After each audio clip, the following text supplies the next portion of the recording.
السلام علیکم ورحمۃ اللہ وبرکاتہ۔ اس سے پہلے عربی زبان میں مہارت حاصل کرنے کے تعلق سے بات ہوئی تھی دو چیزوں کے بارے میں خاص طور سے۔ ایک تو یہ ہے کہ دلچسپی کا ہونا، دوسری چیز ہے جھجھک کا ختم ہونا اور اعتماد ہونا اپنے آپ پر، خود اعتمادی کا پیدا ہونا۔ پہلی چیز جو ہے کہ دلچسپی کا ہونا، تو یہ ظاہر سی بات ہے کہ ہمارے لیے خاص طور سے جو عربی مدارس کے طلباء ہیں ان کے لیے یہ بات کہنے کی نہیں ہے کہ عربی زبان میں دلچسپی پیدا کرو،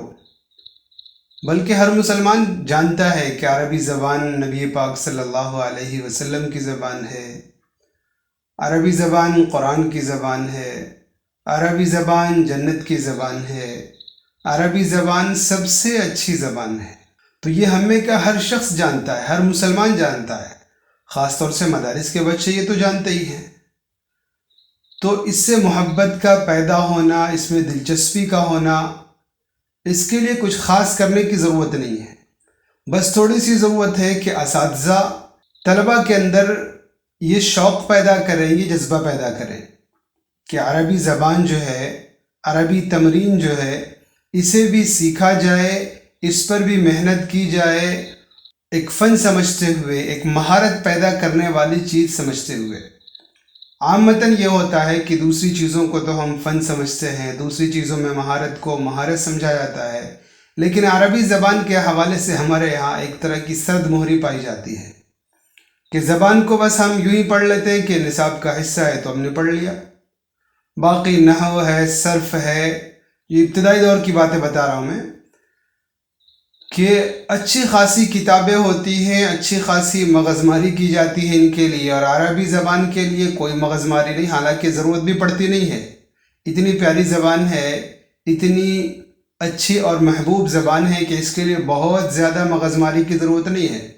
تھوڑی بہت آدمی محنت کر لے، تھوڑی بہت دلچسپی پیدا کر لے تو کافی کچھ آگے کے لیے کر سکتا ہے۔ ہاں، دلچسپی والا ماحول ہونا چاہیے۔ مجھے یاد ہے کہ عربی اول کے سال میں دارالعلوم دیوبند میں ہمارے ایک استاد سے مفتی اسعد اللہ صاحب، سلطان پور کے رہنے والے تھے، ان کی ایک خاص بات یہ دیکھی کہ بچوں کو پہلے دن انہوں نے پوچھا کہ آپ یہ کیوں پڑھ رہے ہو؟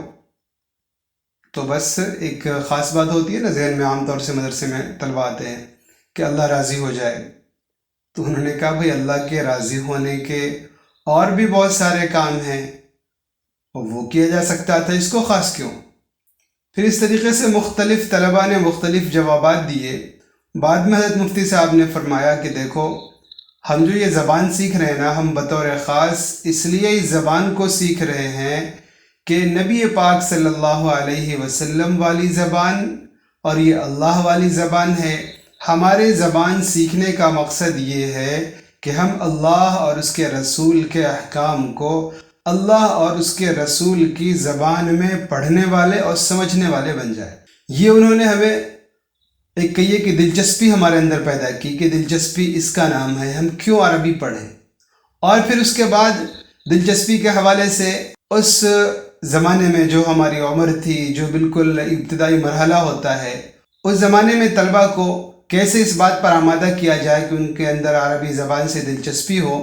اس حوالے سے مفتی صاحب دامت برکاتہم کی مستقل محنت ہوتی تھی۔ مثلا اس زمانے میں انہوں نے تمرین لکھنے کو کہا، ایک تو کتابی تمرین ہوتی تھی، دوسری ان کی طرف سے آزادی تھی کہ کچھ اپنی طرف سے بھی جملے لکھ کے لاؤ۔ مجھے یاد ہے جب میں نے پہلی بار جملے لکھے نا، تو میں نے لکھا اس میں مثلا فعلت الوضو، میں نے وضو کیا۔ فعلہ کا ترجمہ مجھے معلوم تھا اور وضو کا بھی ترجمہ معلوم تھا کہ وضو کو عربی میں وضو کہتے ہیں، اور فعلت الوضو، وضو کیا، یہ میں لکھ کر لے گیا۔ مفتی صاحب دامت برکاتہم نے بہت خوشی کا اظہار فرمایا، مذاق نہیں اڑایا، بتایا کہ دیکھو وضو کرنے کے لیے مستقل فعل آتا ہے توضو سے، اور اس طریقے سے استعمال کریں گے فعلت الوضو، یہ آپ ترکیب کے اعتبار سے، لفظی ترجمے کے اعتبار سے بالکل درست ہے، لیکن اس طریقے سے کریں گے تو زیادہ درست ہوگا، سرے سے غلط قرار نہیں دیا۔ عامتاً یہ ہوتا ہے کیا کہ بچوں کی جو ذہنیت ہوتی ہے نا، اور جو ان کے اندر ایک شوق اور ایک جذبہ ہوتا ہے نا، وہ یہیں پہ دب جاتا ہے، کچھ غلط کر کے لے آئے نا تو اتنا سنا دیا اسے، اور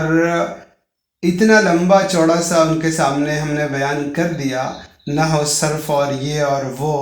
کہ وہ سارا کچھ جو ہے نا پھر دب جاتا ہے ان سب چیزوں میں۔ مفتی صاحب نے یہ نہیں کہا کہ تم نے غلط کیا، حالانکہ آج کے زمانے کے اعتبار سے کہیں تو سراسر وہ غلط تھا، لیکن انہوں نے غلط نہیں کہا، یہ کہا کہ اس سے بہتر یہ ہے، اس طریقے پر اس سے عمل کرو۔ ایسے انہوں نے آزادی دی کہ تمہیں جو کچھ لکھ کر لانا ہے لکھ کر لاؤ۔ تو یہاں تک آزادی تھی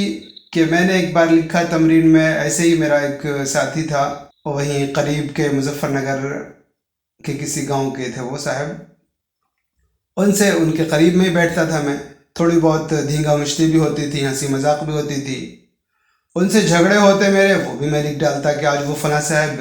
دکان پہ گئے تھے تیسرے گھنٹے میں، وہاں سے وہ بسکٹ لے کر آئے اور انہوں نے بسکٹ مجھ سے نہیں دیا تو میں نے چھین کر کھا لیا۔ یہ وہ سب جیسے جملے ہو سکتے تھے اس زمانے میں، اس طریقے کے جملے بنانے کی کوشش کی، اور مفتی صاحب دامت برکاتہ مستقل شاباشی دیتے رہتے، مستقل سراہتے رہتے۔ اس کی بنیاد پر الحمدللہ، یہ میں اپنا کمال نہیں بتا رہا ہوں، یہ ان کی ترغیب اور ان کے سراہنے کی برکت بتا رہا ہوں، اور ان کی محنت میں بتا رہا ہوں کہ تقریباً ڈائری جسے لکھنا کہتے ہیں، انشاءاللہ اس پر بھی کوئی بات ہوگی، ڈائری لکھنے کی جو بات ہے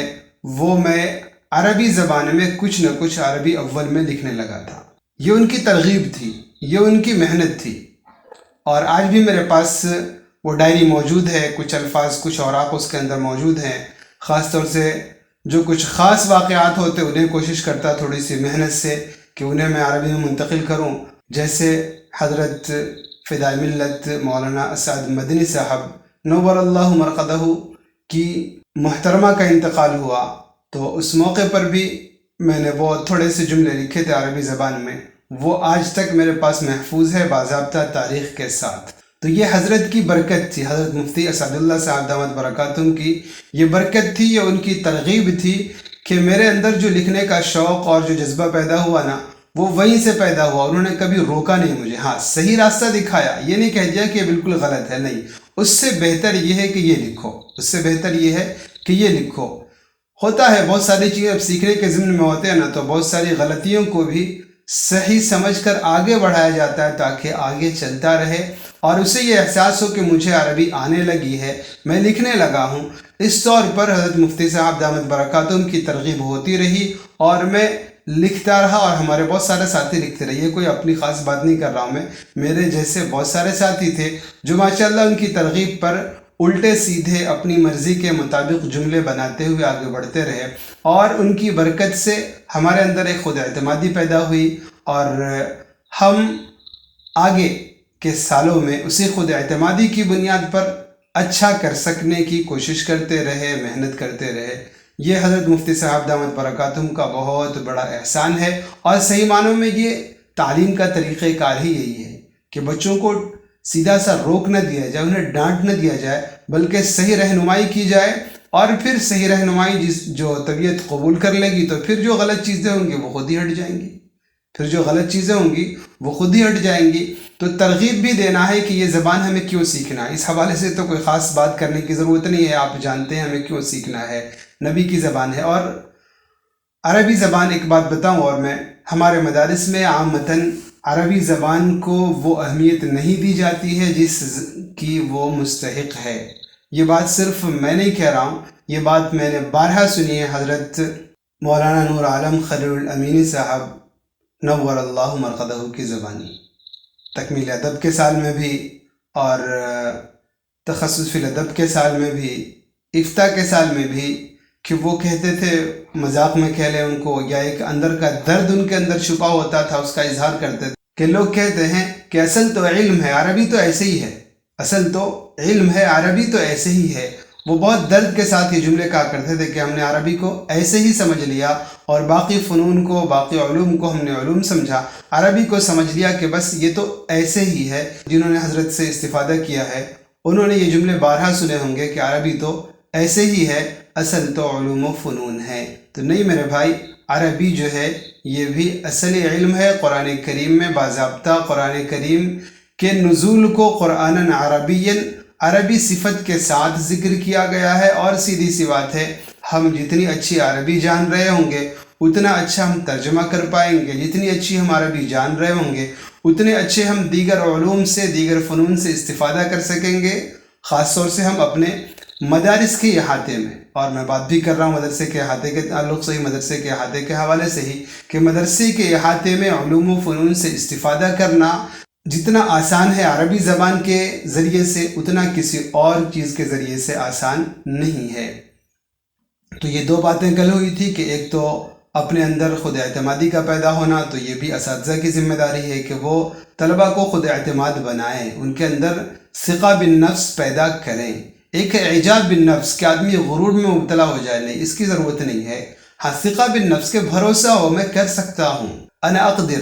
میں کر سکتا ہوں، انا استطیع، میں کر سکتا ہوں، یہ ہونا چاہیے. اگر یہ چیز نہیں ہوگی نا تو اچھی خاصی نحو صرف سب کچھ پڑھ لی، لیکن یہ استطاعت آدمی کو سمجھ میں نہیں آئے گی کہ میرے اندر یہ استطاعت ہے، میں یہ کر سکتا ہوں. امید ہے کہ ہم ان باتوں کا خیال رکھیں گے. اجازت دیں، والسلام علیکم ورحمۃ اللہ وبرکاتہ.